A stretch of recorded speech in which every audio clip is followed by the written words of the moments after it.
Olá para você! Eu selecionei para este vídeo uma série de pistas distribuídas pelo mundo que são as pistas mais icônicas, mais perigosas, mais velozes, as pistas que têm histórias impressionantes como Interlagos, Nürburgring, Indianápolis, Daytona, essas são as mais conhecidas, Le Mans, mas tem muitas outras pistas distribuídas pelo mundo que são espetaculares e que revelaram os maiores nomes do automobilismo mundial. Vamos junto assistir esse vídeo? Eu sou Alexandre Vasconcelos, esse é o canal Lip Speed, velocidade e informação do jeito que você gosta. E não se esqueça, deixe o seu like e se inscreva no canal, assim você recebe aviso quando a gente colocar novos vídeos. Vamos assistir? O primeiro traçado que eu quero apresentar para vocês é a prova de 1908, que foi realizada no circuito chamado Itapecerica da Serra. Na verdade, era uma estrada, né, ruas e estrada, que começava aqui onde tem essa bandeirinha na parte de baixo do desenho, que era o Parque Antártica, e caminhava até Itapecerica da Serra, onde fazia o retorno, passava por Santo Amaro e vinha até a Avenida Paulista.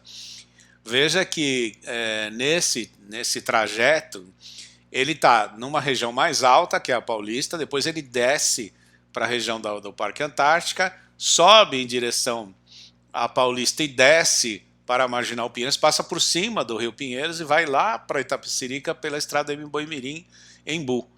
E em Itapecerica faz o retorno para Santo Amaro, onde era o ponto mais baixo desse trajeto. E aí vinha subindo, pegando a Avenida Santo Amaro, entrando na Brigadeiro Luiz Antônio, fazia toda a subida da Brigadeiro, e entrava à esquerda na Avenida Paulista, e aí descia para o Parque Antártico, onde completava o percurso. O vencedor foi o Silvio Penteado, com Fiat de 40 cavalos, né, a uma média de 50 km por hora. Antes disso, havia sido disputada uma prova dentro do Jockey Club da Moca, com 3 carros na pista, que era de corrida de cavalo. Por isso que a gente não considera que ali é a primeira prova para carros, porque a pista ali era para cavalo, né? Esse foi o primeiro trajeto definido para corrida de carros no Brasil. A segunda pista que eu quero apresentar é o Circuito da Gávea, né? Um circuito famoso. Foi disputada a primeira prova em 1933 e ele ficou conhecido com o nome de Trampolim do Diabo. Veja, o traçado era extremamente desafiador, como você pode ver nessa risca preta mais escura, né, do desenho. Ele percorria o bairro da Gávea, Vidigal, São Conrado, Rocinha e Leblon. E na Rocinha, onde está ali, olha, a seta branca pulando, aquele trecho era chamado de trampolim. E por isso ele ficou, então, batizado de Trampolim do Diabo, porque era muito desafiador. Ali as curvas totalmente fechadas, cegas, com desnível muito grande entre as curvas, entre o ponto mais alto e mais baixo, tinha mais de 200 metros de desnível nessa pista, e todos os tipos de piso que você pode imaginar compunham esse trajeto. Areia, paralelepípedo, cascalho, terra batida, concreto extremamente liso e, como eu disse também lá em Itapecerica, uma espécie primária de asfalto, mas muito escorregadio. Ali nós tivemos provas espetaculares, né? Chico Landi, o grande Chico Landi, ganhou ali 3 vezes. Irineu Correia, que foi um dos precursores do automobilismo brasileiro, que foi inclusive o primeiro brasileiro a ganhar uma prova no exterior.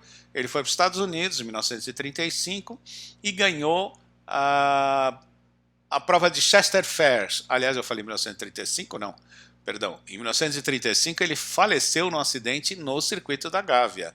Em 1920 ele esteve nos Estados Unidos e ganhou a prova de Chester Fair. A prova da Gávea teve 13 edições, entre 1933 e 1953, e nós tivemos, além do Chico Landi e Irineu Correia, nós tivemos Manuel de Tefé, Ciro Caires, tivemos a pioneira, a pilota francesa Helenice, o Carlo Pintacuba, que ganhou prova aí, o Luigi Villoresi, que era um dos grandes pilotos da Itália, Achille Varzi, Giuseppe Farina, Alberto Ascari, os últimos 2 aí foram campeões mundiais de Fórmula 1. Hans Stuck, o alemão conhecido, José Froilan Gonçalves, o argentino, que foi o piloto a dar a primeira vitória oficial para a Ferrari na Fórmula 1 em 1951 em Silverstone, e o grande Juan Manuel Fangio, pentacampeão mundial, né? Infelizmente, depois de 53, como o traçado era aproveitando ruas e estradinhas, né, no morro, essa prova não se realizou mais, mas deixou saudades. Que desafio monstruoso que era participar do Circuito da Gávea, ou Trampolim do Diabo. Você vê a seguir aquele que seria o primeiro autódromo da América do Sul, chamado Autódromo de Jaguaré. Ele ficaria atrás da onde é o Instituto Butantan, hoje em São Paulo. Era para ser um oval curto, de 2 milhas, o que daria 3,2 quilômetros, e se estimava uma média de 150 km por hora para a velocidade dos carros ali.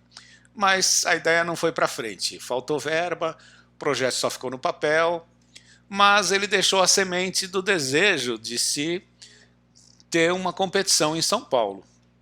E por isso, ainda em 1936, se desenha então o circuito no Jardim América, onde foi disputado o Grande Prêmio de São Paulo ainda em 1936. Veja nessa imagem que você tem a Avenida Brasil, à direita da onde você está olhando, à direita seria a Avenida Rebouças, e à esquerda, aqui onde está escrito Rua Chile, na verdade hoje é a Avenida 9 de Julho. Da Rua Chile sobrou apenas aquela ligação acima do lado esquerdo que une a Rua Canadá com o que eles chamam de Rua Chile. Aquele trechinho curvo continua chamando Rua Chile, mas aqui à esquerda, onde é a Rua Chile, virou a Avenida 9 de Julho, que aliás eu morei ali por mais de 30 anos. Os carros começavam então na Avenida Brasil, seguiam para a Rua Canadá, viravam na Rua Chile, vinham em direção à Rua Estados Unidos, faziam um retorno, voltavam para a Rua Canadá, entravam na Avenida Brasil e iam fazer o retorno lá embaixo na Avenida Atlântica, pertinho de onde é a Rebouças hoje, né? E aí voltavam para a Avenida Brasil para encerrar o traçado. A prova naquele ano foi vencida pelo Carlo Pintacuda com a sua Alfa Romeo 2900, que acabou fazendo a melhor volta da prova, e a prova foi marcada, infelizmente, por um acidente gravíssimo que envolveu a Helenice e o brasileiro Manuel de Tefé, quando eles lutavam pelo terceiro lugar, ambos pilotando Alfa Romeo. Quando eles se aproximavam já da bandeirada, a Helenice tentou ultrapassar o Manuel de Tefé, e a explicação que foi mais aceita do acidente é que um policial, tentando se projetar para a direção da pista para enxergar o que estava acontecendo, teria perdido o equilíbrio, e a Helenice, na tentativa de escapar dele, acabou capotando a sua Alfa e atingiu o público. E ela ficou em estado gravíssimo e 5 pessoas vieram a falecer, infelizmente. Ela ficou no Hospital Santa Catarina um bom tempo internada e depois retornou para a Europa.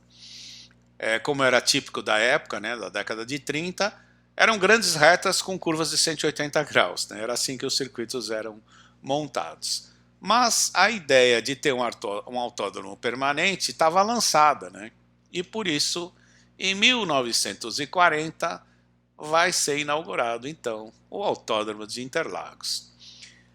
Para mim, um dos autódromos mais lindos da história do automobilismo. O autódromo no traçado antigo, de 7.960 metros, que era considerado pelos pilotos da Fórmula 1 como o mais prazeroso de pilotar, ao lado de Spa-Francorchamps e de Nürburgring, no traçado de mais de 20 quilômetros. Né? Interlagos era um primor, gente. Se você olhar esse desenho, olha aqui a bandeirinha aqui embaixo do lado direito, né? O circuito corre para aquele sentido, né? Anti-horário. A curva 1 e a curva 2, a curva 3 e a curva que tem lá no meio do traçado, chamada de curva do Sargento, são curvas inclinadas. Inclusive a curva 1, curva 2, você quando entrava nessas curvas, eu fiz curso de pilotagem ali, né? Então tive o prazer de andar nesse circuito pilotando um carro de corrida. Você entrava na curva 1, E você precisava ficar bem por dentro, porque a parte externa dela era bem inclinada, tinha mais de 20 graus de inclinação, tanto a 1 quanto a 2 e a 3. A curva do sargento era um pouquinho menos inclinada, mas ainda assim também tinha uma inclinação considerável. Então você tinha que fazer bem por dentro, tendo bastante cuidado para você não perder o carro, principalmente, por exemplo, entre a 1 e a 2, porque depois, entre a curva 1 e a curva 2, a pista ficava reta. Então você tinha uma ondulação, vamos dizer, um desnível, aí você punha o carro reto e depois você pegava uma inclinação novamente. Além disso, tem uma curva que para mim era assim fantástica, indicada pela seta branca ali, que é a curva da ferradura. Porque quando você vinha da curva 4, que aliás, deixa eu fazer um parênteses, a curva 4 ela tinha um desnível para fora. Entre a curva 3 e a curva 4 você vinha numa descida. Você fazia a curva 4 de pé embaixo. Só que se você perdesse a parte interna da curva, você ia para fora da pista, porque ela tinha uma suave inclinação para o sentido externo da curva. E aí você descia para a curva da ferradura. Antes de chegar na curva da ferradura, exatamente naquele ponto onde está indicando a seta, você tinha uma subida, uma pequena elevação, onde você não enxergava a curva da ferradura. Então era uma tomada de curva completamente cega. E você fazia também de pé embaixo, a aproximação, né? A hora que você saía dessa subidinha e que você conseguia enxergar a ferradura, você já vinha metendo o pé no freio para poder contornar a curva da ferradura. E logo aqui acima da ferradura à direita você vê ali a curva do laranja, não laranjinha como é hoje, mas é laranja. E era chamado de laranja porque só um piloto muito fraco, muito ruim, não conseguia fazer aquela curva com o pé cravado, mas era uma curva também difícil, né? Ou seja, era um traçado realmente espetacular. Outro detalhe muito importante, o público tinha visão quase que completa do circuito. Se você sentasse aqui onde está a bandeirinha, você enxergava quase todo o autódromo. O que você não via dali? Vamos dizer, mais da metade da curva do Sol você não via, e você não conseguia enxergar uma parte entre o mergulho e a junção aqui do lado esquerdo. Aliás, eu não falei sobre a curva do Sol, mas a curva do Sol também era outro desafio monstruoso desse circuito, porque eu de Fórmula V chegava ali a 175 km por hora e você tinha que fazer aquela curva de pé cravado, não se tirava o pé do acelerador. E eu confesso que a adrenalina foi parar lá em cima, né? Porque você chega ali e você fala, vou ou não vou, né? E no fim você vai, né? Porque você está lá para isso. Mas era maravilhosa, a curva sensacional. O público tinha uma visão incrível do autódromo. E tinha inclusive um anel externo que ligava ali a curva 4 à junção. E você tinha provas de Interlagos de alta velocidade, que só se usava o anel externo.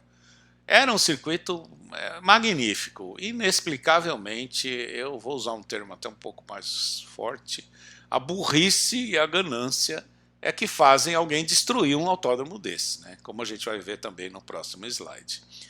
A gente ganhou várias provas aqui, provas internacionais, né? O Emerson ganhou 2 provas de Fórmula 1, o Senna ganhou 2, o Massa 2, o Schumacher foi quem mais venceu, que venceu 4 provas. E aqui nós tivemos vários campeonatos internacionais de Fórmula 2, Fórmula 3, Emerson ganhou, Wilson ganhou, o Patti ganhou, enfim.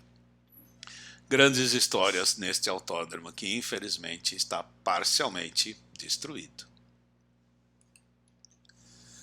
Bom, a gente chega em outro autódromo brasileiro, que é outro primor, né? O autódromo de Jacarepaguá, que você está vendo aí com 2 cores, né? O autódromo inicial é o autódromo azul, que foi construído para receber a Fórmula 1, e o em vermelho foi construído depois para receber a Fórmula Indy.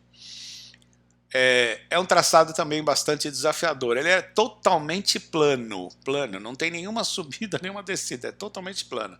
E o Carlos Reutemann disse numa das entrevistas que eu tive a oportunidade de assistir, que por causa disso, como ele era muito plano e tinha era muito claro ali onde você disputava, onde o autódromo ficava, porque estava na beira-mar, né?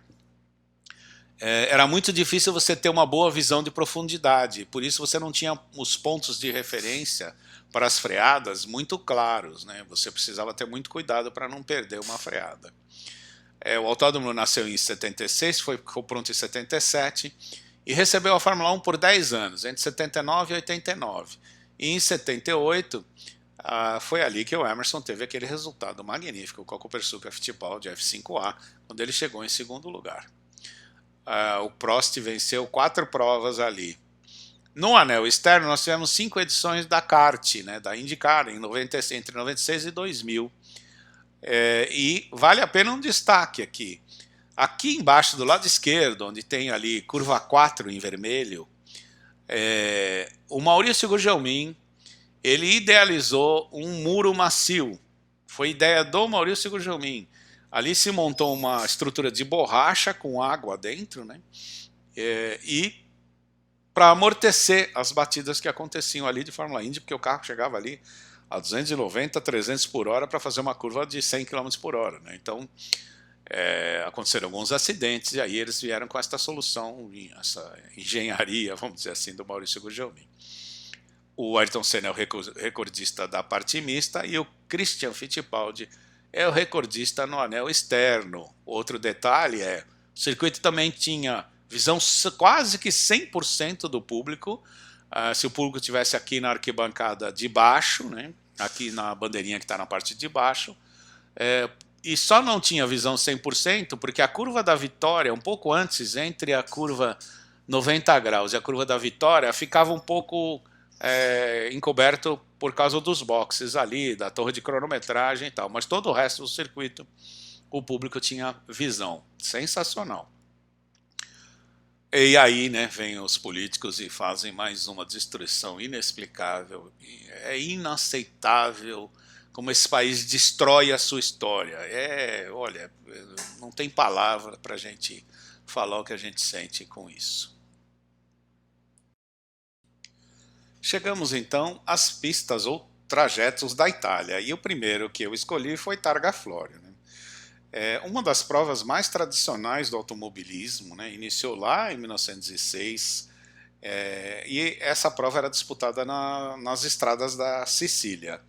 E ela chegou a ter 3 trajetos diferentes. Um trajeto com 146 quilômetros, que o que está representado no mapa pela parte preta, que se une à parte azul, depois vai se unir à parte verde e retorna lá em cima à parte preta. Se você pegar só o trajeto entre preto e azul, tinha 108 quilômetros, e só a parte preta tinha 72 quilômetros. A parte preta as últimas edições da Targa Florio foram realizadas no circuito representado pela cor preta. O desafio é que você pegava muitas regiões dentro de pequenos vilarejos, né? Então você tinha curvas fechadas, completamente cegas, passando por casas e postes e regiões muito, mas muito estreitas, que mal cabia um carro, ou seja, era um desafio que precisava de uma boa dose de coragem para o piloto andar forte ali, né? Ainda assim tinha algumas retas de alta velocidade que só gênios como Tadzio Nuvolari, Achille Varzi, Nino Vaccarella, Andrea De Adami, Vicky Elford, Maria Antonietta Vanzo, Eliska Djunkova, esses nomes são alguns daqueles que imortalizaram a sua velocidade nessa pista. Inclui também um tal de Helmut Marko, já ouviu falar? Pois é, ele mesmo, o atual manda-chuva da Red Bull, ele era piloto da Alfa Romeo, do esporte protótipo, além de ter sido piloto da Porsche também, e é dele o recorde da pista de 72 km. Essa pista teve o domínio da marca do meu coração, né, Alfa Romeo, porque venceu o maior número de edições, e o Nino Vaccarella e o Umberto Maglioli foram os pilotos que mais venceram nessa pista. Chegamos então ao Autódromo de Monza, uma das pérolas, vamos dizer, do automobilismo, né? Monza é inesquecível, é um traçado em formato de bota e que tinha a parte oval que está representada aí no desenho pelo risco cinza. Naquela época, 1922, né, quando surge esse autódromo, a grande maioria dos autódromos, inclusive até alguns que foram inaugurados depois, entre 40 e 50, eles tinham a parte mista e tinham a parte oval. A Monza tem uma inclinação na parte oval de até 39 graus, é um negócio maluco também, extremamente veloz e, diga-se de passagem, né, essa parte do oval está conservada, ela está inteira. Se você se quisessem realizar uma prova usando a parte oval, seria possível porque ela está absolutamente intacta, inclusive com o asfalto, cimento, né, que foi construído e depois foi revisado, mas está lá. Se pudesse, alguém fosse maluco de querer realizar uma prova, poderia, né? Bom, aqui a gente chama essa bota, né, que é o desenho do chamado misto. O chamado de misto é quase que um exagero, né, porque são curvas, poucas curvas ligadas por enormes retas. Velocidade pura, é um circuito que agrada a qualquer piloto, essa é a verdade. E nós vencemos ali algumas vezes, né, Fittipaldi, Piquet, Senna, Barrichello, enfim, tivemos vários pódios nessa corrida, nos Grandes Prêmios da Itália e principalmente em Monza. O Lewis Hamilton é o maior vencedor ao lado do Michael Schumacher com 5 vitórias. E vale lembrar, né, que o grande Chico Landi foi ali que em 1951 ele se tornou o primeiro brasileiro a guiar uma Ferrari oficial nos treinos do Grande Prêmio da Itália de 1951, onde ele se classificou em 16º, mas infelizmente na largada quebrou o câmbio e ele não pôde largar. É o templo da velocidade da Fórmula 1, né? O circuito mais antigo da Fórmula 1, é usado desde 1950 e só não foi usado em 1980 por causa das brigas políticas que aconteceram. Vale destacar também que a Fórmula 1 usava o circuito oval, até que em 1961 aconteceu o acidente envolvendo Wolfgang von Trips e o Jim Clark, que acabou vitimando o piloto alemão da Ferrari, que lutava pelo título junto com seu companheiro de equipe, o norte-americano Phil Hill. O alemão acabou batendo a Ferrari e faleceu e levou, infelizmente, mais 14 espectadores no acidente, né? E aí essa parte oval nunca mais foi utilizada. Também foi ali que o Emerson imortalizou seu nome na Fórmula 1, ao se tornar o mais jovem campeão mundial em 10 de setembro de 1972, com 25 anos, e o recorde que perdurou por 33 anos. Vale a pena assistir o filme Grand Prix, porque ali tem várias tomadas que foram realizadas no circuito oval de Monza. O próximo circuito, ou traçado, vamos dizer assim, ou trajeto, é a Mille Miglia, outra lenda do esporte a motor, também casa da Alfa Romeo, pelas inúmeras vitórias que a Alfa Romeo obteve nessa prova entre 1927 e 1957, cruzava a Itália, né, os 1000 milhas, né?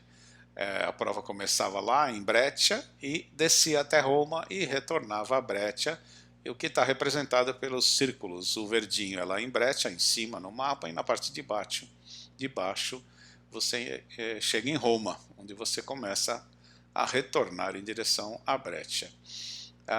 Um destaque é que tem trechos muito íngremes em certas passagens, também estreitos e por vilarejos, como Targa Florio. Casas com os degraus expostos, né, por onde os carros passavam, um monte de curva cega, não tinha segurança nenhuma, né? Olha, piloto para andar ali precisava ter uma certa dose de insanidade, eu vou dizer, né? E muita sorte, né, para sair vivo desse desafio. Os maiores vencedores, piloto foi o Clemente Biondetti e a Alfa Romeo, como eu já falei.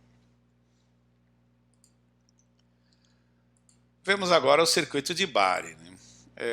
Em termos de traçado, ele não tem grandes desafios. É basicamente um circuito com grandes retas, algumas curvas aí de 90 graus, mas a curva lá no canto acima do lado direito, aquele S que vem em direção, que acontece depois da linha de chegada, era a parte que tinha mais, vamos dizer, problemas para os pilotos, né? E foi ali também que o nosso Chico Landi brilhou por 2 vezes, porque venceu em 1948 e em 1952. Vale lembrar que em 48 Ele superou o Tadzio Volare, o Achille Vardi, o Giuseppe Farina, o Luigi Villoresi, o Piero Taruffi e o Franco Cortese. E o Franco Cortese tinha sido o piloto a dar a primeira vitória para a Ferrari em 1947 em Roma, quando ele pilotou uma Ferrari 166, só que era um modelo Sport. E o Landi, em 48, marca então a segunda vitória da Ferrari, só que a primeira com um carro com rodas expostas, vamos dizer assim, o carro de Fórmula, né? Bom, como todo traçado litorâneo, um dos desafios aí era a mudança de vento, né, muito forte na região, e muita areia na pista, o que fazia com que às vezes os pilotos fossem surpreendidos, principalmente no S que eu falei logo após a bandeira de chegada. Grande Chico Landi.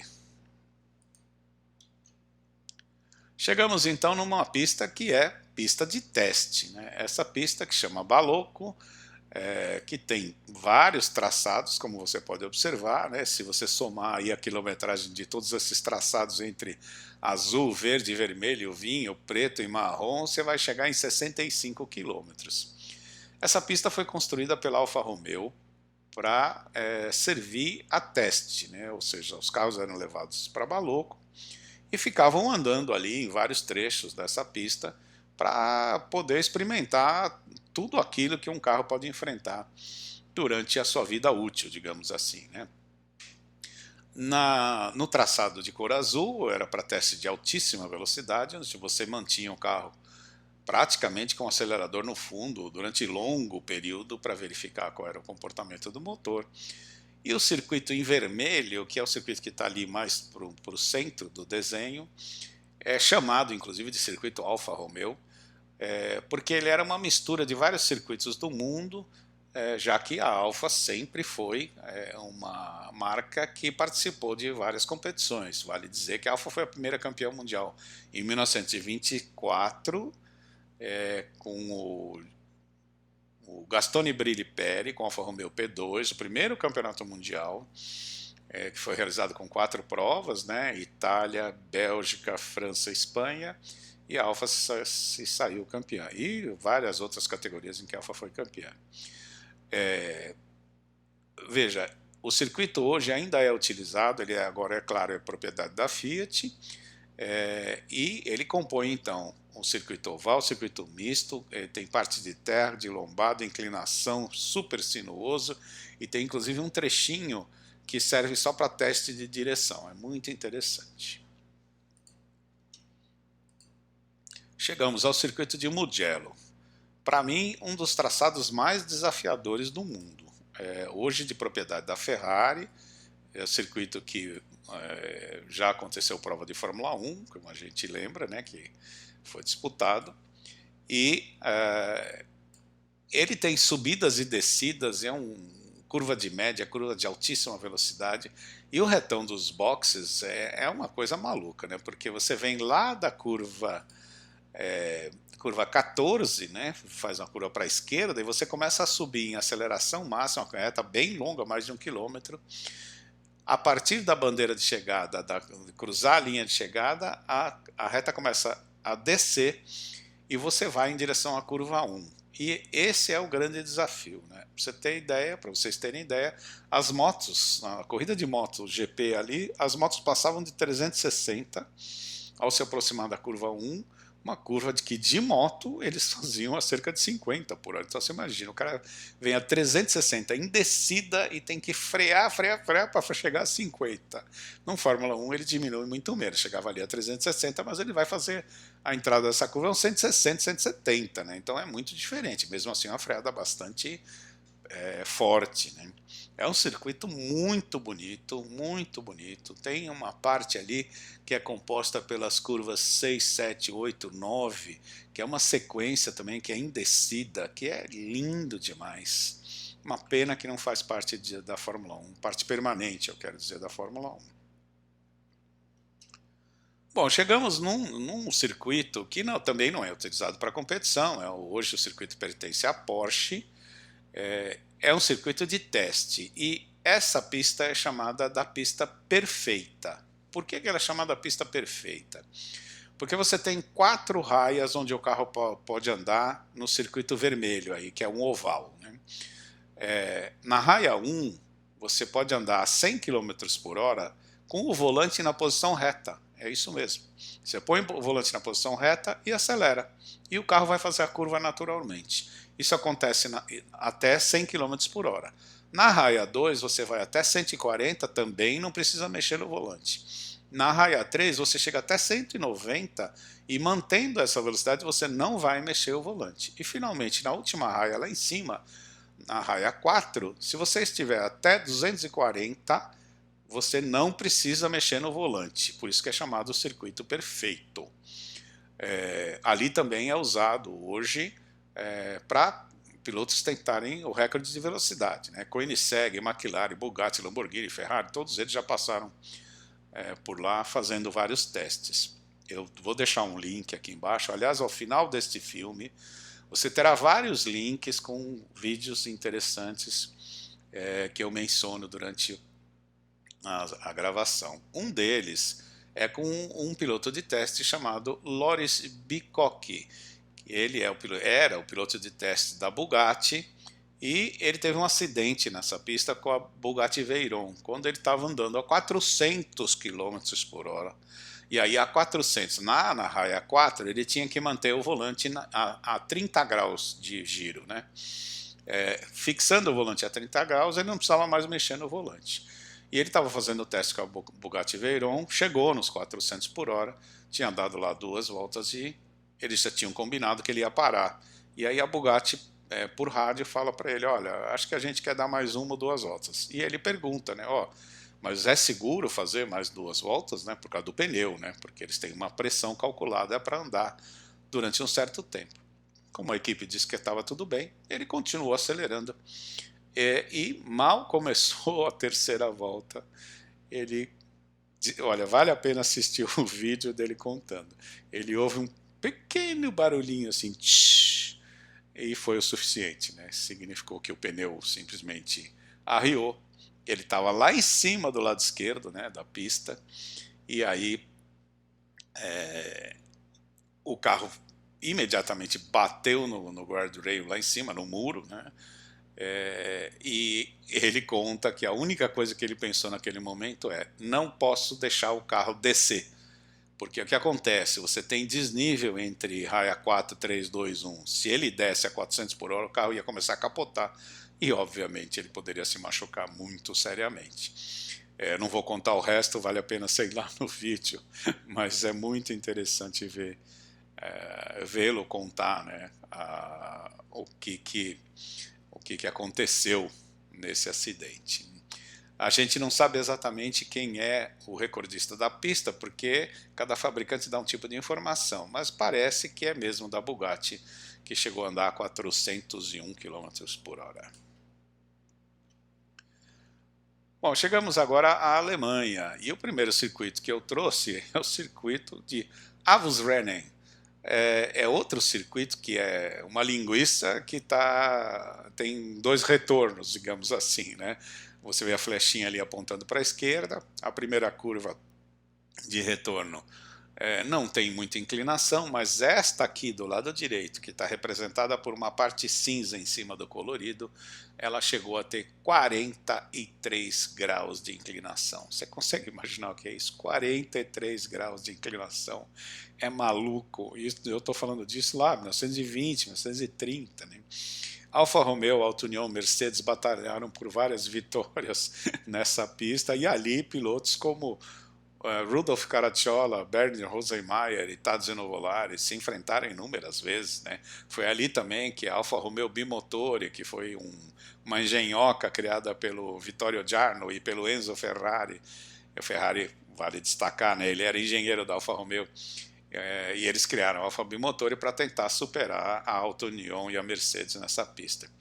O circuito foi utilizado até 1939, quando ele acabou sendo alterado porque aconteciam muitos acidentes graves, a pista foi reduzida, chegou a receber Fórmula 1, mas enfim, muitos acidentes, muitas brigas para se reduzir o circuito, e ele acabou que não foi mais utilizado. A Fórmula 1 correu ali em 1959 e a prova foi vencida pelo Tony Brooks de Vanwall.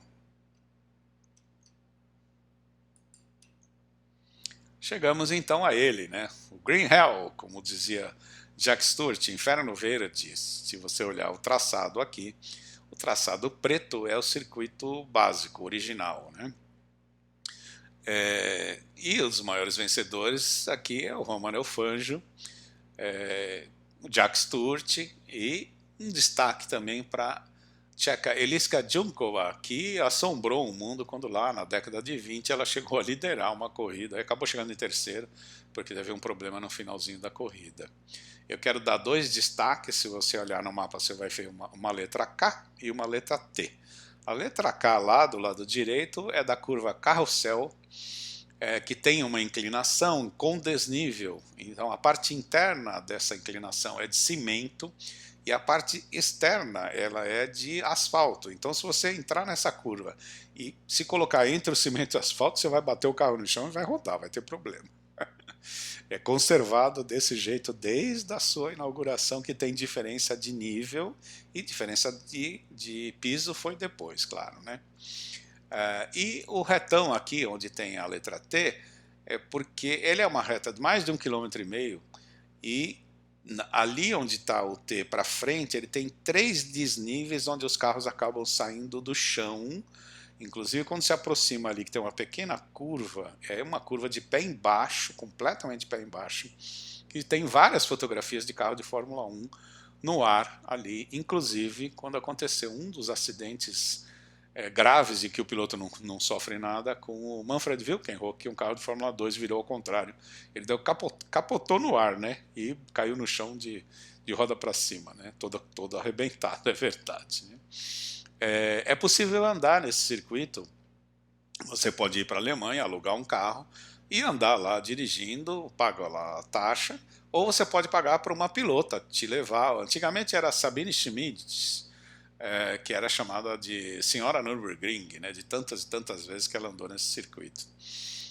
Foi também ali que o Carlos Pace, né, José Carlos Pace, se consagrou em 1973, quando ele fez várias vezes a melhor volta da prova.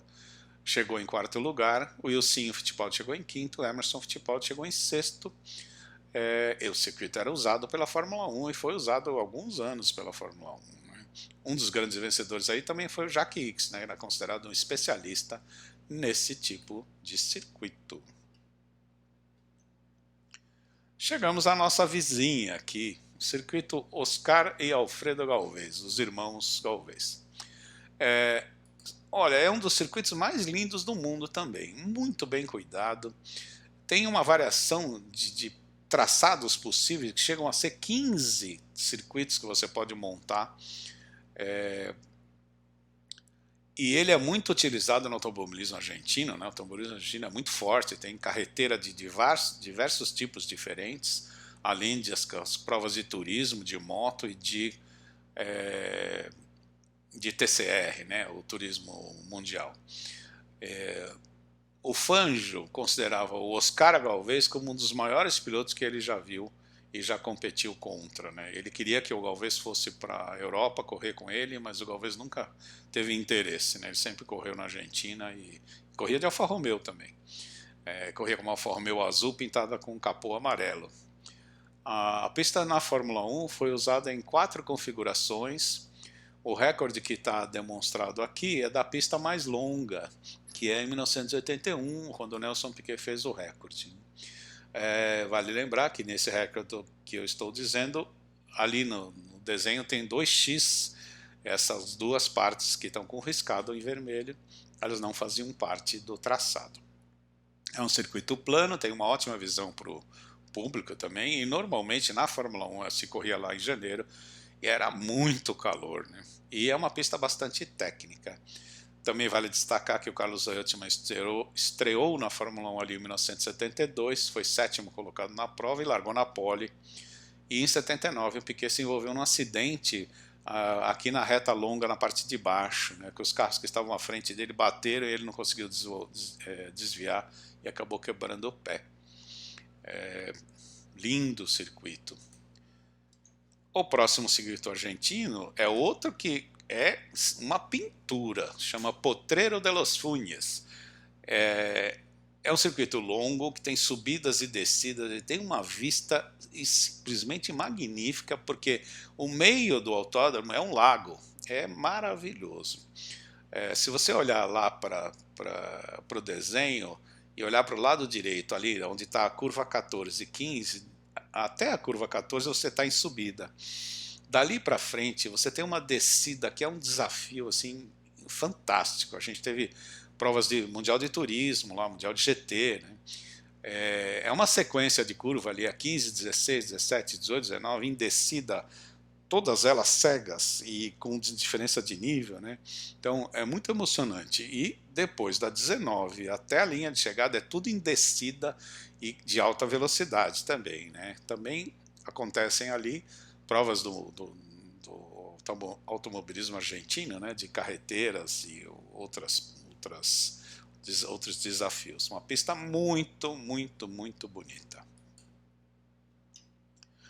Chegamos à Bélgica, né, o famoso circuito Spa-Francorchamps, e aqui eu peguei o traçado de 14,9 quilômetros, que o recorde é lá de 1937, do Hermann Lang, com Daimler-Benz.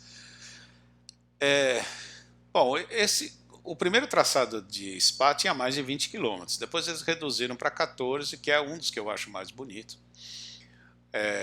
Muitas provas espetaculares aconteceram nesse circuito, mas infelizmente muitos acidentes graves e fatais, como recentemente o Antoine Hubert na Fórmula 2, o Stefan Beloff na Sport Protótipos, né? Os dois na Eau Rouge, né? Água Vermelha, né? Nome que provém de um rio que passa exatamente ali, um riozinho pequenininho, que tem a curva avermelhada, que está indicada pela seta verde ali pintando, né? O recorde, como eu disse, é do Lang, mas o recordista de vitórias é o Ayrton Senna, com 5 conquistas, né? Todas elas, uma mais bonita que a outra, né? Também foi ali que o Luciano Burti sofreu um acidente grave, né? Que ele bateu já chegando aqui na linha de chegada, na penúltima curva, na Blanchemont, a 300 km por hora, se tocou com o Irvine e foi parar no guardrail, mas graças a Deus foi bastante grave, mas ele sobreviveu bem, sem sequelas, né? Isso é que importa. Chegamos ao circuito de Slovakia Ring. É um circuito que pouca gente conhece, né? Esse circuito também serviu para o Mundial de GT. Ele foi construído com o intuito de levar a Fórmula 1. Chegou a ter negociação, mas acabou sendo ignorado, né? Acabaram que não se interessaram. O traçado é muito bonito, tem várias alternativas que você pode ver entre o preto e o cinza, mas eu fiz um destaque, que é aquele círculo vermelho que está ali, uma bolinha vermelha que está girando ali, porque naquele trecho você vê que eles vêm de uma curva e pegam aquela reta, aquilo é em subida, e quando chega no meio daquele trecho começa uma descida. Só que é uma descida, é um pulo, né? O carro vem subindo e sai no ar e cai ali para baixo. É muito, muito interessante o traçado, a freada depois dessa reta aqui para a curva para a direita é espetacular. O circuito é muito largo, então ele possibilita vários traçados, o que ajuda a ultrapassagem, né? Porque o Mundial de GT, que é um mundial extremamente disputado, as provas que aconteceram ali foram uma mais linda que a outra, assim como o Mundial de Turismo, né? Tivemos vitórias ali da Lamborghini no GT, da Alfa Romeo no Turismo, lindas, lindas, lindas, né? O recorde da pista é de um carro da Max Fórmula. A Max Fórmula é um campeonato que se disputa ali na região do leste europeu, assim como a Boss Fórmula, que usa carros de Fórmula 1 e Fórmula 2, carros antigos, né? Uma pena que esse circuito não seja considerado para a Fórmula 1. Chegamos à Espanha no circuito de Navarra. Para mim, o circuito de Navarra é que deveria estar na Fórmula 1 e não o circuito de Barcelona, já que Barcelona ninguém passa ninguém. E o circuito de Navarra tem um traçado extremamente bonito. Lembra o circuito de Portugal, de Algarve, por causa da reta principal, que também é em descida, e depois você tem em sequência a curva 1, 2 e 3, que são feitas em alta velocidade até a freada para a curva 3, que é uma freada bem forte. Tem um ponto bastante interessante da pista, que é representado aí no desenho pela seta rosa, porque é uma curva feita em subida, onde você se aproxima para um ponto de freada forte, só que você não vê o ponto de tomada da curva, então é bem desafiador, né? O piloto vem em aceleração, começa a fazer essa curva ainda acelerando, depois ele começa a frear, mas ele não está enxergando o ponto de tomada da próxima curva. Então é um desafio bastante interessante. O recorde é um carro da Super Fórmula, que é o Superliga, perdão, que era uma fórmula que corria com chassi Lola, motor V12 e era patrocinada por times de futebol. Alguns brasileiros correram lá, como o Pisoni, o Bernoldi, e era uma fórmula bastante interessante, mas infelizmente acabou sem patrocínio para continuar nas próximas temporadas, né? Motor V12, com aquele barulho tradicional do V12, né? Também competiu ali a espanhola, né? A De Villota, Maria De Villota, conseguiu bons resultados, mas infelizmente a categoria fechou. Em termos de velocidade, ela era parecida com a Fórmula 2 atual. Chegamos aos Estados Unidos, pista mais tradicional do mundo, talvez, ao lado de Le Mans, né? Indianápolis. Ali o Brasil tem histórias lindas, com vitórias do Emerson, do Gil, do Tony Kanaan, do Hélio Castro Neves. Ótimos resultados com Christian Fittipaldi, Raul Boesio, Felipe Giafone, Ayrton Daré e tantos outros brasileiros que andaram por ali e andaram bem. Também na história de Indianápolis você tem muitos acidentes gravíssimos, né, com, infelizmente, muitas mortes, inclusive uma largada que mais da metade dos pilotos abandonou na largada. O acidente envolveu 20 carros, uma coisa, um desastre absoluto. Também foi ali que, em 2001, o Gil de Ferrão ultrapassou os 400 km por hora na reta. Imagine, 400 km por hora. É um traçado que é simples, né? Porque ele é um retângulo, só que ele tem muitos segredos, né? As curvas têm uma inclinação de 9 graus e durante anos os europeus eles não conseguiam se sair bem por ali. Inclusive, muitas vezes os europeus nem iam para lá competir, embora Indianápolis fizesse parte do Campeonato Mundial de Fórmula 1 na década de 50. Jim Clark e Graham Hill foram os primeiros europeus a vencerem ali, né? O Clark 65, o Hill 66, embora muita gente afirme que 66 o vencedor também foi o Jim Clark. Houve uma confusão em relação à parada de boxe do Clark. Mas é a pista que tem maior capacidade de público do mundo, que pode receber mais de 200 mil pessoas na arquibancada. E durante o mês de maio, onde tem os treinos, a classificação e a corrida, recebe mais de 1 milhão de pessoas. É uma coisa maluca. Que também é maluco a premiação, né? Só o vencedor recebe mais de 4 milhões de dólares, né? E todo ano esse valor muda porque Indianápolis tem um sistema de premiação muito interessante. Depende da quantidade de patrocinadores, mas, por exemplo, o piloto pode receber $1.000 ou $10.000 se algum patrocinador quiser dar esse valor para quem cruzar a volta número 10 na frente, o cara paga $10.000. Aí quem passa na volta 50 ou na volta 43, sabe? É interessantíssimo o sistema de premiação, por isso que só se sabe o valor total dos prêmios depois da corrida, porque você precisa verificar se o mesmo piloto, por exemplo, passou na frente na volta 10, na 15, na 50, ou seja, aquelas voltas que tinham premiação. Vencer aqui é vencer e pôr o seu nome no Olimpo, essa é a verdade. Chegamos no circuito Pikes Peak, que é uma subida de montanha muito antiga, desde 1916 que se disputa essa prova de subida de montanha, e é insanidade pura, né? Praticamente sem proteção nenhuma para os pilotos.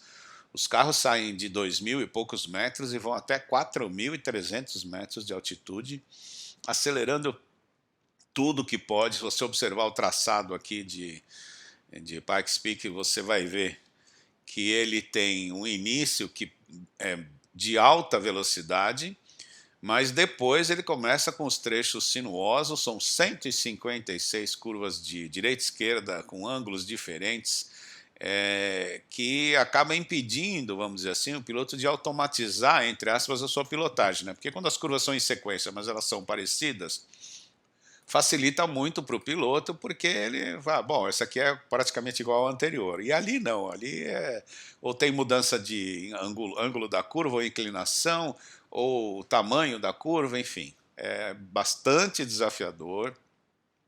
A família Anser, durante anos, ganhou muitas e muitas provas por ali. Michele Mouton, francesa, né, chegou lá com o Audi e ganhou 2 vezes, né, derrubou lá os V8 com aquele Audi 4. Lembre-se que o Audi 4, nós estamos falando da de 84, 85, era um carro pequeno, extremamente rápido, com tração nas 4 rodas, né, portanto com muito mais aderência do que aqueles V8 enormes que eles usavam, que o piloto não conseguia dar aceleração máxima em todas as curvas, porque o carro derrapava demais, né. O grande Sébastien Loeb, multicampeão de rally, bateu o recorde da pista, e depois de uns anos o Romain Dumas, o francês, né, compatriota do Loeb, bateu o recorde com Volkswagen elétrico, mas vou te falar, aquele protótipo Volkswagen ele era aerofólio com o pneu e motor, né, porque o carro tinha vamos dizer, um trabalho aerodinâmico muito bem feito para ele bater o recorde. É um desafio de encher os olhos e de encher de adrenalina qualquer piloto. Chegamos a Daytona, que é outro templo do automobilismo, né? Fundada pela NASCAR, né, em 1949 pela família Francis. É outra pista que pode receber mais de 130 mil pessoas em suas arquibancadas. É um sucesso por 2 provas especificamente, né, extremamente famosas, as 24 horas de Daytona e as 500 milhas da NASCAR. Aliás, fica aqui uma informação, né? Qualquer pessoa pode andar em Daytona, pode chegar lá, levar o seu próprio carro ou alugar o carro. Você paga lá, recebe instrução do que você pode e não pode fazer, e aí você vai sendo liberado para andar a certas velocidades, né? Você não pode chegar lá e andar na velocidade que você quer, se você é um motorista, né? Você vai ter que respeitar. Eles vão dizer, ó, você vai andar 50 milhas, 100 milhas, 120 milhas, e na medida em que você prova que tem capacidade para andar mais do que isso, então você é liberado. Mas é uma loucura, né? Tem que ter cuidado. Prova de vitórias espetaculares e lutas espetaculares entre Ferrari, Ford, Alfa Romeo, Chaparral, Porsche. E um dos motivos da Ford desafiar a Ferrari em Le Mans é porque nos filmes, aquelas coisas todas que os americanos adoram contar e que não é bem assim, né? Aliás, eu tenho um vídeo que eu falei sobre o filme Ford e Ferrari, eu vou deixar o link aqui embaixo na descrição, onde eu conto a história direitinho do que no filme é verdade e o que não é. Muitos chamavam Le Mans da casa da Ferrari, só que não pode ser a casa da Ferrari primeiro, porque a Ferrari é italiana, Le Mans fica na França. É que a Ferrari ganhava tudo ali, então por isso que se diz, é a casa da Ferrari. Só que quem ganhou na casa do outro foi a Ferrari, porque a Ferrari durante anos e anos e anos ganhou Daytona. E a Ford quase que nunca venceu Daytona, essa é a verdade. Venceu, mas demorou muito para vencer. O maior vencedor das 24 horas de Daytona é o Hurley Haywood, ao lado do Scott Pruitt. Né? Scott Pruitt que correu na Indy, era companheiro do Raul Boesel durante um certo tempo. As 24 horas de Daytona também, o Brasil tem várias vitórias ali, o Christian Fittipaldi, né, venceu 3 vezes, Elinho 2, Boesel, Tony Kanaan, Pipo Derandi, Oswaldo Nega, tudo isso aqui na geral. Mas na categoria de GT, nós tivemos vitórias com o Rafa Matos, com o Felipe Nasser, o Augusto Farfus, Felipe Fraga. Tivemos inclusive participação da Bia Figueiredo numa equipe só de mulheres, com a Catherine Led, a Cristina Nielsen e a Simona De Silvestre. Elas andaram muito bem na categoria GT-AM, mas tiveram problemas e acabaram ficando lá para trás. Essa pista tem uma inclinação de 31 graus, imagine você, 31 graus, é pé embaixo o tempo inteiro, não nas 24 horas de Daytona, né? Porque as 24 horas você faz pelo traçado interno, que se você olhar ali, você vê tem uma parte mista, né? Então as 24 horas são disputadas com o circuito interno. Na parte externa, onde são disputadas as 500 milhas, é 31 graus de inclinação e é um circuito maravilhoso. Também aqui tem um falecimento do Dale Earnhardt, né, quando sofreu um acidente que parecia sem muita importância ali no final da prova das 500 milhas. Um toque que ele está bem próximo do muro, ele disputando com outro piloto, ele por dentro, outro por fora. Eles se tocam, ele vira e bate no muro. E parecia um acidente normal. Acontece que o Dale Earnhardt não usava o tirante que segurava o capacete. E aí, quando ele bate de traseira, ele sofre o chamado chicote, né? Que o pescoço dá ele vai para trás e volta para frente muito rápido, e isso acabou causando o falecimento do Dale Earnhardt.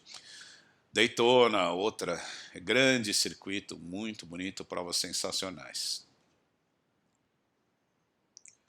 Outro circuito lendário nos Estados Unidos é o circuito de Sebring, com só prova de longa duração, de 12 horas. Durante um certo tempo teve 1.000 quilômetros, teve 6 horas, mas a prova mais famosa é as 12 horas de Sebring, assim como as 24 horas de Daytona e de Le Mans e as 10 horas de Petit Le Mans.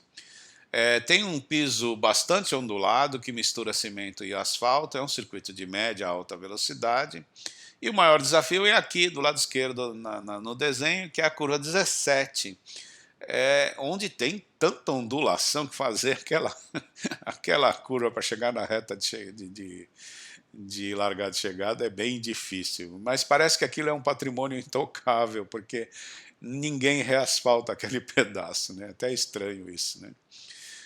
Aqui a gente também venceu várias vezes com o Christian Fittipaldi, o Jaime Mello, o Felipe Nasser, Pipi Derani, enfim, temos sucesso nessa prova eletrizante, que muitas vezes foram decididas na última volta.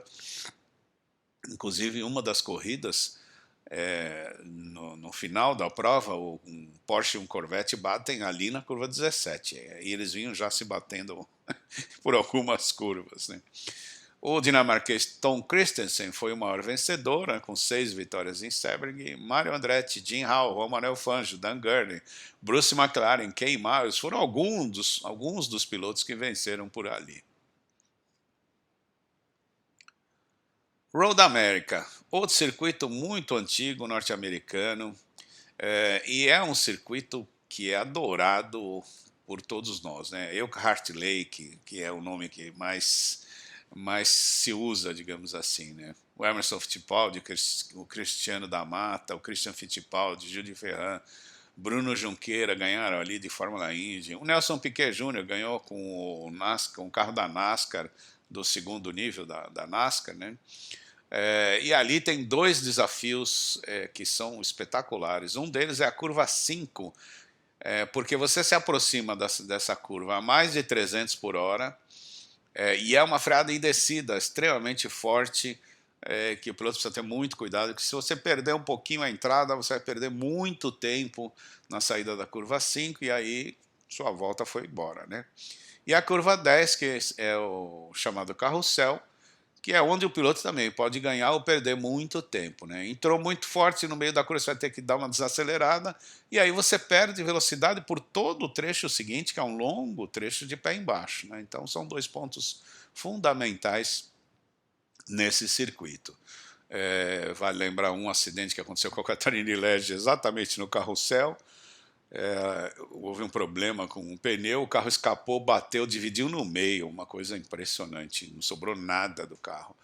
Não aconteceu nada com ela, né? E ela, na entrevista, ela estava dando risada, contando o que aconteceu.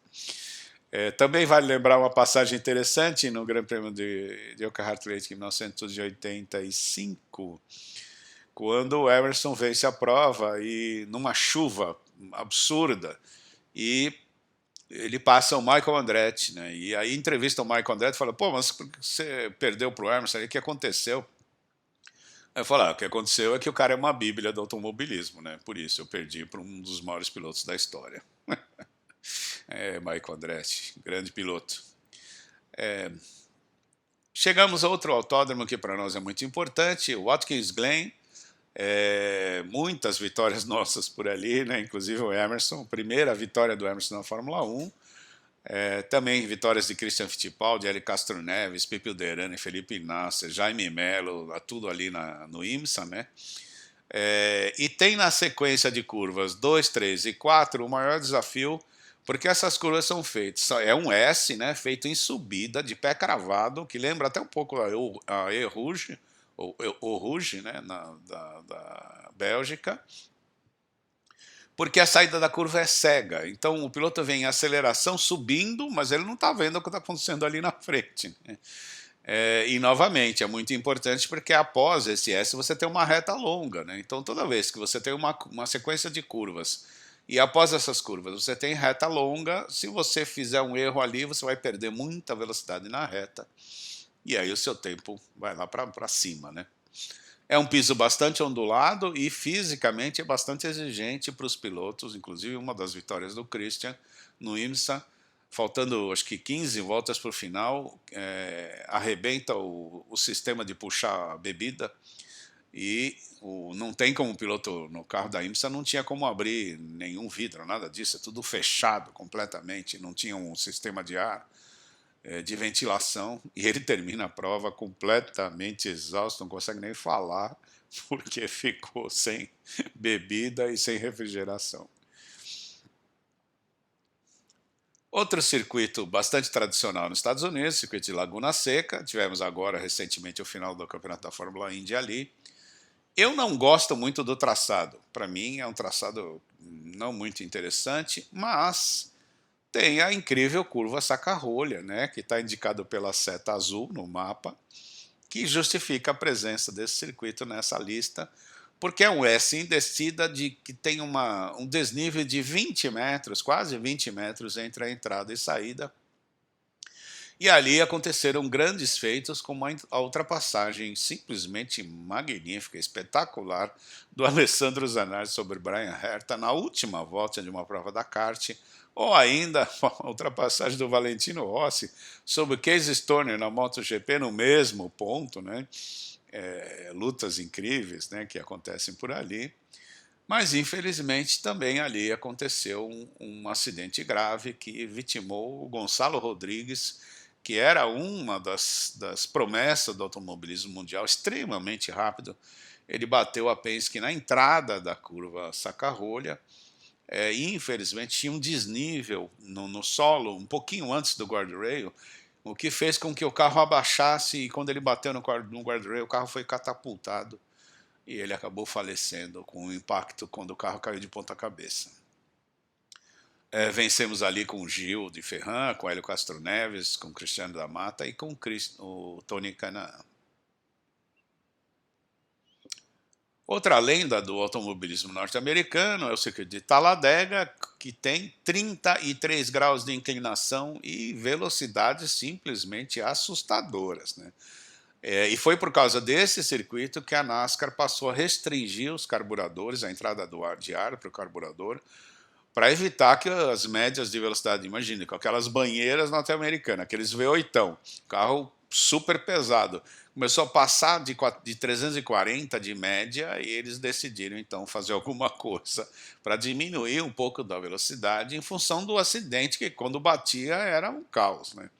O Bill Elliott marcou o recorde, chegou a 342 nos treinos para as 500 milhas em 87, né? 85. E por causa dessa pista e por causa de Daytona, que surge a expressão Big One, o que quer dizer o grande né? O sentido é o grande acidente, né? É quando um acidente envolve muitos carros, porque nesses circuitos como Talladega e Daytona, os carros da NASCAR eles andam muito colados, só que são 30, 40 carros andando colados. Então quando um carro que está no meio do pelotão ou lá na frente, quando ele bate, ele causa um caos atrás dele, né? Porque você está a mais de 300, se o cara bate na sua frente, não tem, às vezes, como você escapar. Então vai um batendo o outro, um batendo o outro, e por isso chama Big One, monte de carros que se envolvem numa única batida. Também há uma história de que o circuito foi construído sobre um cemitério, e por isso é um circuito maldito, porque muitos acidentes fatais aconteceram ali. Mas isso é lenda, né? Na verdade, não é isso. É que o circuito simplesmente com altíssima velocidade, com os carros andando muito próximos, e na época os americanos não se preocupavam muito com segurança. Então muita gente acabou sendo vítima desta pista. Outra pista bastante famosa nos Estados Unidos, e que a gente também conhece bem, é a pista de Road Atlanta, onde se disputa a chamada Petit Le Mans, com 10 horas de duração, e é sempre a prova que encerra o campeonato de IMSA, o campeonato de Endurance, né, de esporte protótipos norte-americano. Tem um traçado sensacional, com uma sequência de S's entre a curva 2, 3, 4 e 5, logo após a reta dos boxes. E em direção à curva 10 tem uma freada onde os carros vêm ali a 280, 290, vai fazer uma curva a 60, 70. Então, novamente, né, toda a freada que você faz a partir de 280, 290 para você fazer a 60 ou 70, em descida, é uma freada onde a transferência de peso causa uma instabilidade no carro, né? Então você precisa ter muito cuidado para não perder o carro ali. E assim como o circuito de Sebring, a última curva, né, a curva que dá acesso à reta dos boxes, ela também é uma curva bastante ondulada, né, aqui é a curva 12, né, é uma curva bastante ondulada, causa muitas rodadas e alguns acidentes, principalmente mais para o final da prova, onde os pilotos já estão mais cansados, né. Também vencemos ali com Christian Fittipaldi, Hélio Castro Neves, Tony Kanaan, Jaime Mello, o Pipo Derani, Felipe Nasser, enfim, muitos pilotos nossos que fizeram grandes disputas ali. Chegamos agora à França e a ela, às 24 horas de Le Mans, em La Sarthe. Eu prefiro chamar de Le Mans, porque é o nome que a gente está acostumado, né? E é talvez a pista mais lendária do mundo, né? É um dos maiores desafios do planeta. Todas as marcas, todos os grandes fabricantes já venceram ali, já estiveram por ali. Bom, não todos venceram, né? Mas todos já disputaram, com certeza, né? Alfa Romeo, Aston Martin, Bentley, Bugatti, Ferrari, Ford, Delahaye, Jaguar, Matra, Mazda, McLaren, Mercedes, Porsche, Renault, Toyota, enfim, muitas e muitas marcas estiveram ali. A Porsche é a maior vencedora, né? E o maior vencedor é o dinamarquês Tom Kristensen, que é ele mesmo, que ganhou também, o maior vencedor de Sebring. Ele ganhou 9 vezes as 24 horas de Le Mans, né? Durante anos, o Jack Hicks, né, foi o maior vencedor. Bom, no geral, nós nunca vencemos, mas triunfamos nas classes GT, GTAM, com Augusto Farfus, com o Jaime Mello Filho, o Thomas Erdos, um brasileiro que competia no GT inglês e que ganhou lá, né? E fomos segundo, né, com o José Carlos Passi em 73 de Ferrari, com o Raul Boesel de Jaguar em 91 e com o Lucas de Grassi de Audi em 2014. Também vale destacar, tivemos uma participação sensacional em 1978, quando uma equipe de brasileiros conseguiu o segundo lugar na classe GT e o sétimo no geral, com um Porsche, com o Paulo Gomes, o Alfredo Guaraná Menezes e o Marinho Amaral. Olha que resultado sensacional, né? Outro circuito francês que durante anos foi utilizado para bater recordes de velocidade, um circuito em 2,548 km na sua parte oval, e foi palco de incríveis façanhas de Gwenda Stewart Hawkes, a pilota, que bateu mais de 30 recordes de velocidade lá na década de 30, e eu conto essa história no livro Lip Speed, incluindo um recorde mundial, quando ela foi percorrer 200 quilômetros, largando parado, né? Quer dizer, larga e vai fazer 200 quilômetros de percurso, e ela fez a média de 195,944, um recorde incrível, isso em 1931. Hein? E durante anos, o circuito de Montlhéry foi o circuito, vamos dizer, que era o concorrente do Brooklands, em inglês, que a gente vai falar daqui a pouco, e que os dois disputavam para definir qual era o circuito que tinha a maior velocidade ou que conseguiria os maiores recordes, né? Que acabou ficando com Brooklands porque Montlhéry também teve alguns problemas para promover prova. Muitas tragédias aconteceram ali, né, como todo circuito de altíssima velocidade. O Antônio Ascari e Alfa Romeo P2 se acidentaram ali, né? O piloto perdeu a vida. E em 1964 houve um acidente bem grave, né? Quando Peter Lindner, o Franco Pátria, e 3 comissários faleceram num único acidente, quando os dois se tocaram e saíram para fora da pista. E por isso a pressão para não se usar o oval foi muito grande, e aí o que se usou foi a parte mista que você vê aqui no desenho do lado esquerdo.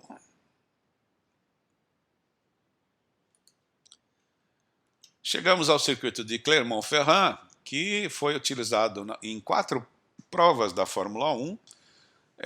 E em 1972 o Emerson chegou em segundo para o Jacques Stewart, e depois que o Chris Amon, que era o líder com uma Matra e que tinha sido pole position, quebrou.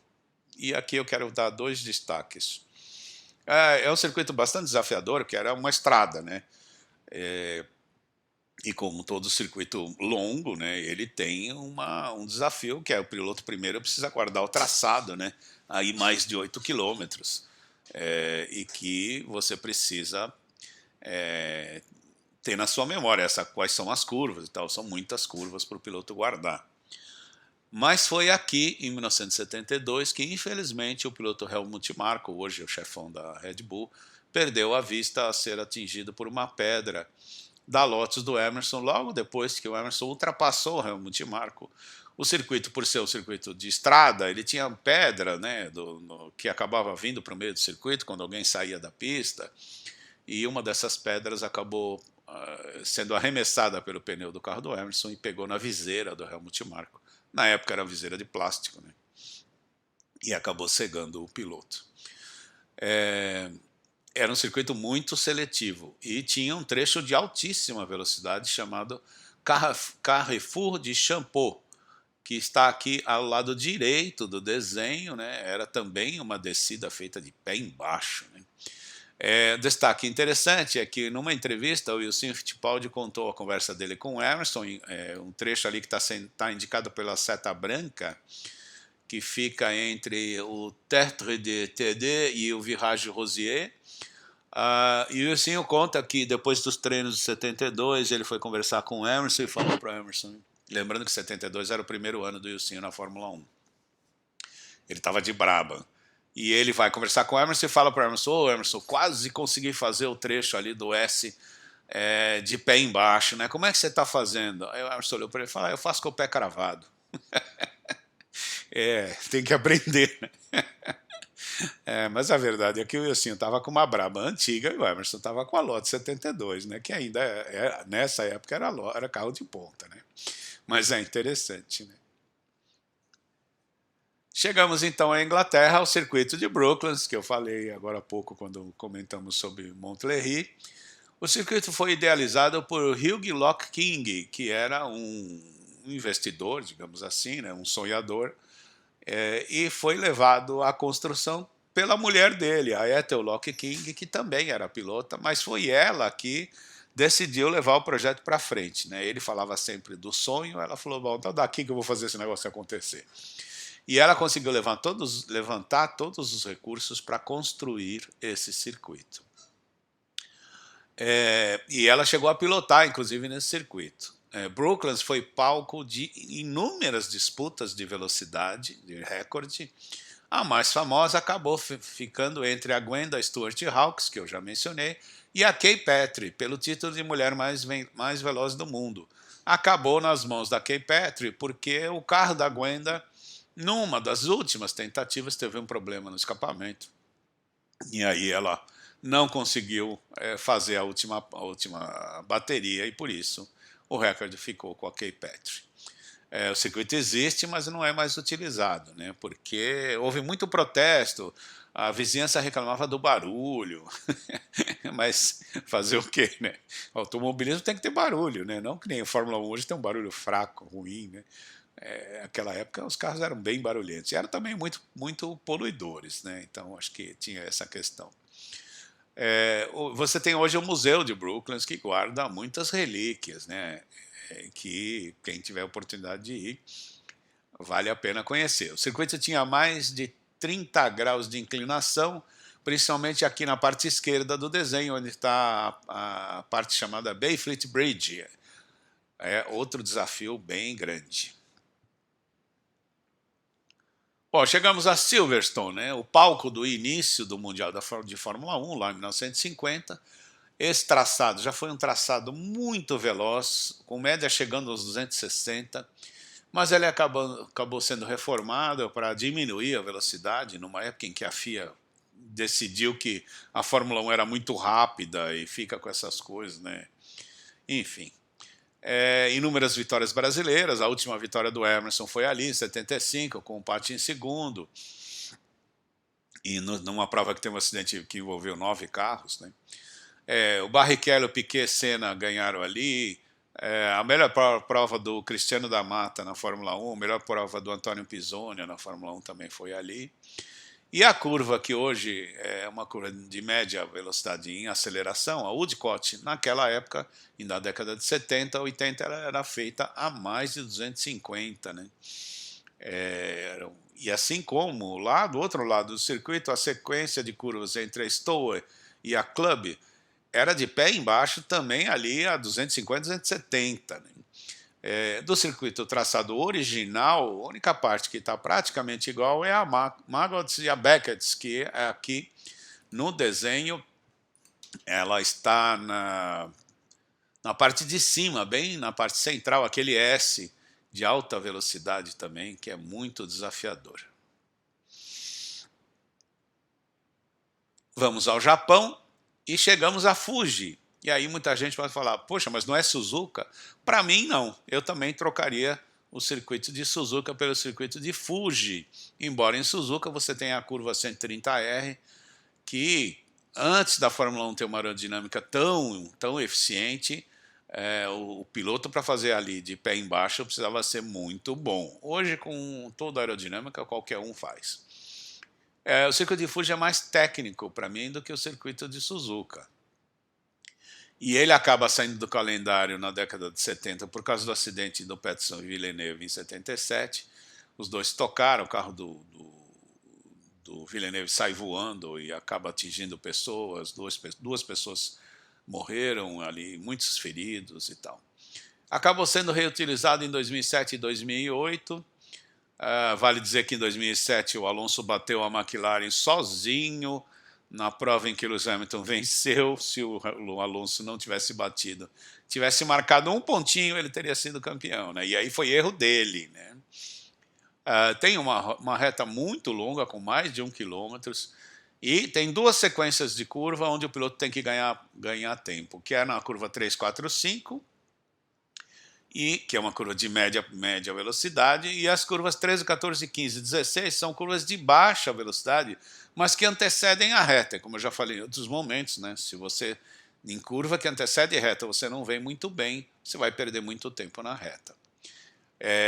O detalhe interessante também que foi nesse circuito que o Lauda abandonou a prova de 76, que acabou entregando o título para o James Hunt, né, da McLaren. Ele abandonou porque chovia muito, e aliás lá costuma chover mesmo na época em que se disputa o Grande Prêmio no Japão. Chegamos a Portugal, a terra dos nossos patrícios, que construíram esse circuito que dá inveja para qualquer um. O circuito lindo, que é o circuito de Algarve, com um traçado desafiador, lindo, lindo, lindo, com subidas e descidas, freadas difíceis, como aquela que leva a curva 3, à esquerda do desenho, que eu já expliquei, né? É uma reta longa e descida, os carros chegam ali a 300, fazem a curva 1 reduzindo um pouco, a 2 reduzindo um pouco mais, mas chega na 3, tem que dar uma freada bem forte, e é outro ponto onde o carro pode desequilibrar. Outro ponto espetacular e perigoso é a curva 15, que traz para a reta, porque é outra curva cega, em alta velocidade, a mais de 260, e o piloto tem que vir ali acreditando que está fazendo a curva certinha, né? Para o piloto de Fórmula 1 isso não é difícil, né? Mas é sempre um desafio. Esse circuito, na minha opinião, também deveria fazer parte do calendário da Fórmula 1, mas pelo que se entendeu ali, a Fórmula 1 pediu muito dinheiro para o governo de Portugal para manter o circuito como circuito permanente, e o governo português se negou. Finalmente, o último circuito que eu escolhi é o circuito de Istambul, na Turquia, que tem um traçado lindo. Tem a curva 8, o ponto crítico. Se você olhar lá no mapa, você vê a curva 8. Ela está à direita, acima do mapa. É uma curva para a esquerda, que aí tem até uma polêmica. Ah, tem 2 tomadas, tem 3 tomadas. Não importa quantas tomadas, o que importa é que ali você faz a 250 por hora em aceleração, né? Eu, olhando o circuito, eu diria que essa curva tem 2 tomadas, né? O piloto precisa fazer 2 movimentos no volante, na entrada, e depois no meio da curva 8 ele precisa fazer uma pequena correção. E qualquer deslize ali vai matar o tempo de volta. E outra parte interessante é a freada no decidão em direção para a curva 12, onde o Vettel e o Webber se tocaram lá em 2010, quando o Vettel simplesmente esqueceu que o Webber estava do lado dele, né?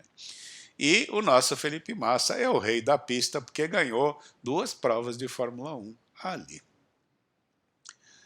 Bom, essas foram as pistas que nós elegemos como as pistas mais icônicas, mais importantes, na minha opinião, e que guardam memórias espetaculares. Lembre-se que, se você gostou desse vídeo, deixa o seu like, né? Inscreva-se no canal e você recebe informações de quando a gente lançar novos vídeos. Eu vou deixar vários links aqui embaixo dos filmes sobre Grand Prix, sobre Brooklands, Montlhéry, enfim. Links interessantes que você vai poder olhar se tiver interesse. Obrigado por assistir, um abraço.